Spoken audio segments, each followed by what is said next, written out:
Hi there everyone, it's Rob and Rob's Apartment Kitchen. Just wanted to share another tip with you. One of the most common complaints I hear from people who say they don't like cooking is that every time they cook things stick to their pans. So just going to show you real quick, step by step, how to keep things from sticking to your pan. So what we have here is a dirty cast iron frying pan, and you know, cast iron is one of those things that people seem to have the most trouble with. I find it's very easy to use the cast iron pan. Just got to keep it clean and keep it conditioned, and I'm going to go through all the steps of doing that. So usually when you fry stuff in your pan, you can just grab a piece of paper towel, give it a good wipe, and it'll be good to go for the next time. You know, you might need to add a little bit of oil to it, but other than that, you're good. But you know, sometimes it makes things that are starchy or saucy, and you know, you really need to clean the pan then. So all I'm going to do is take some really hot water, get a rag wet, give it a good clean, take some paper towel, dry it out, and we'll go from there. Okay, so here's our pan. It's clean and it's dry, and so you use really hot water. Cast iron is very porous, so you want to use the hot water, open up the pores and get all of the dirt and grit out of there. And then once it's clean, take some paper towel, get it dry really fast that way, and then you're ready for the next step.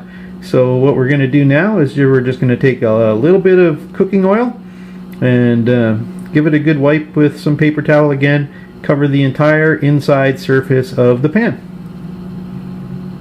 It doesn't take a whole lot of oil at all, so just that little drop there. I think it's all kind of running downhill already, but so what we're going to do is just cover the inside.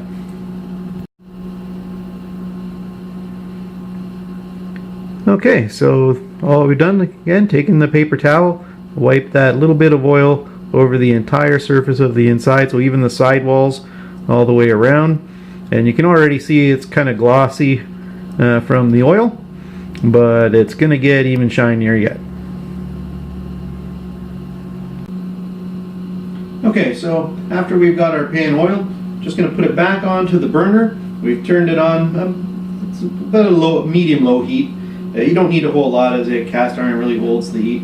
And mine is a relatively new one. I've only had this pan a couple of months. So when they come new, they have a special coating on them that kind of pre-seasons the pan so nothing sticks right away. So if you have an older one, you might get like rust on it and stuff. You can just take some steel wool, give it a good scrub, get it right down to the bare metal. So you don't want to see any of that orange color from the rust. You want it either black or a silvery metal kind of color. And then give it the coat oil. If you have to do like the bottom and the outside because it's all rusty, you can do this in the oven as well. So all you're doing now is just heating the pan up so that the oil gets nice and hot, opens those pores up, and the oil gets into those pores. Okay, so it's been about 10 or 15 minutes now. This thing's had lots of time to cool down, so you can put your hand in here now and you're not going to fry your hand. Okay, so all we're going to do is basically the same thing we did at the start of the process. Just add a little bit of oil, so not too much. Take a piece of paper towel. Give this whole surface another good coat.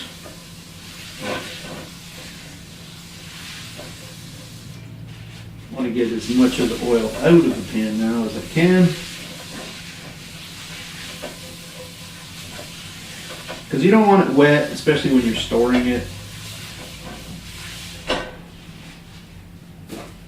And that's it. So it's just ready to store now. It's relatively dry, so you're not going to get anything wet. There's no dripping or anything like that. If there is, use some more paper towel and soak up as much as you can. And you know, you can store it in the oven, because you know, if you accidentally turn the oven on with it in there, it's cast iron, so it's not going to hurt it at all. And I'll give you another closer look at the surface, and you can see just how shiny it is now. Okay, so this is our finished cast iron frying pan. It's all clean, seasoned, and ready to go. So we could just store this, and it's ready for the next dish.